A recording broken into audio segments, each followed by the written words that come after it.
Wendigos, skinwalkers, seedlings, and gods. This world is a strange one, a place full of mystery. People studying for all their lives to see stuff I have seen. Should I say I'm lucky? Could you call this luck? People go around searching for the unknown, but let me tell you this, it's not worth it. Live your life happily and remain in the dark. The things I've seen this past month has completely changed my mindset on the world and myself as a person. My name's Hugh, and I recently bought a house in the woods. And there's something strange going on in the woods around me. This property is changing me, day by day, night by night.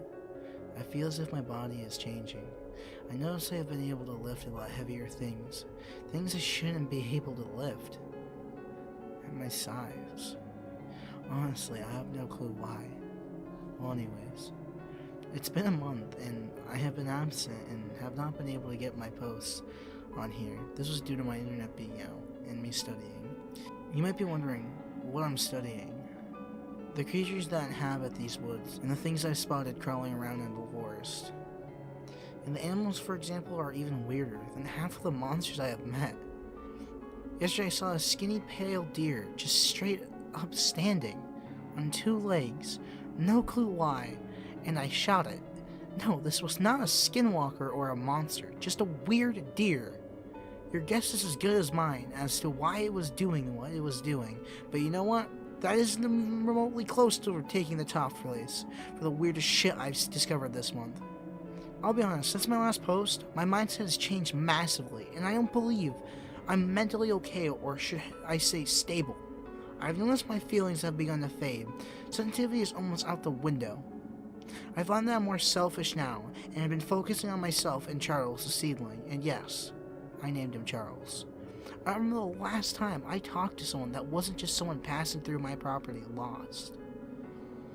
I swear, this place is changing me. I can hear whispers at night trying to lure me outside of my home.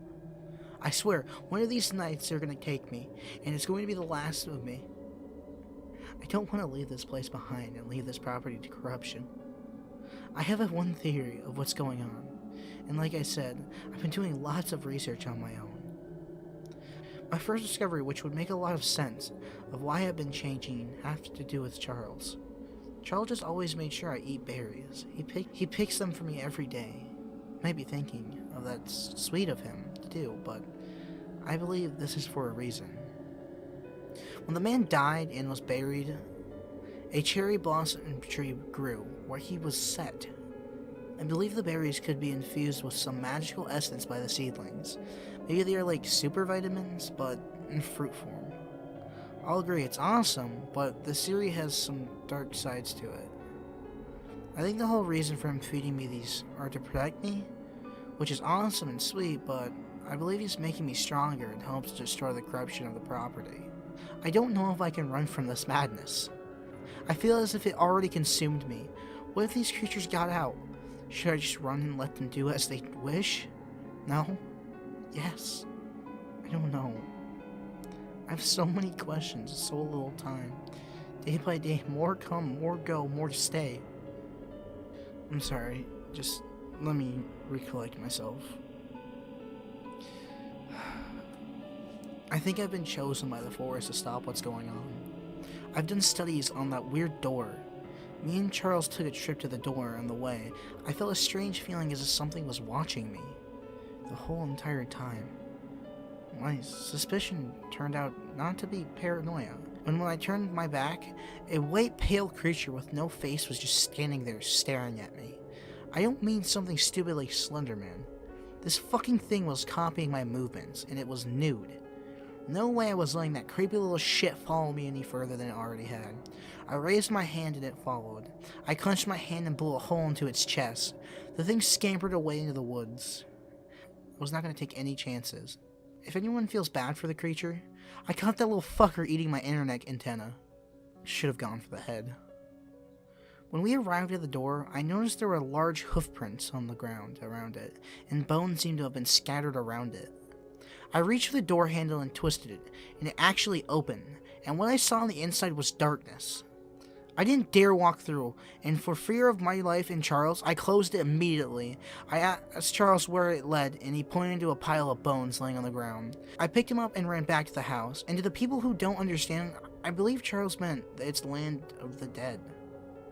My theory is that all these dark entities and creatures are all coming through that dark door whenever that old god comes through. Throughout this month, I've discovered some pretty cool things. Some things I thought was evil actually turned out to be quite friendly, and it hasn't bothered me, and that is the Skinwalker. I actually met it when I was hiking to clear my mind, and it just approached me and spoke to me, and introduced itself and told me its name was Henry, weirdly enough, and told me he has no plans to attack or harm me. He asked if I could just leave him be, which I have complied, and me and him have not run into each other really since. At this point, I don't know what to believe in. So many people say these creatures are evil, but what the hell, man? Are you fucking kidding me? A friendly skinwalker? I don't even know anymore. Due to this place being so fucking confusing, I've decided to write myself a set of rules. Rule 1. If in contact with unknown creature, if it's creepy, shoot it. Rule 2. If creature approaches you and could have attacked you, don't shoot it. Rule 3. Charles must be protected, at all costs, due to him being my only real friend. Rule 4. Don't go through the door. Rule 5. Don't go outside at night. So far, these rules have kept me safe, and I'm sticking to them. Something is knocking on my door. I have so much to say, and I fear a little time. I'll try keeping everyone updated on what's going on. I have to go. You.